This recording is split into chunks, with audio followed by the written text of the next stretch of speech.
Hello. हाँ।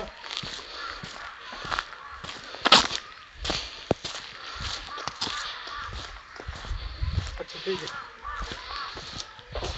ठीक है।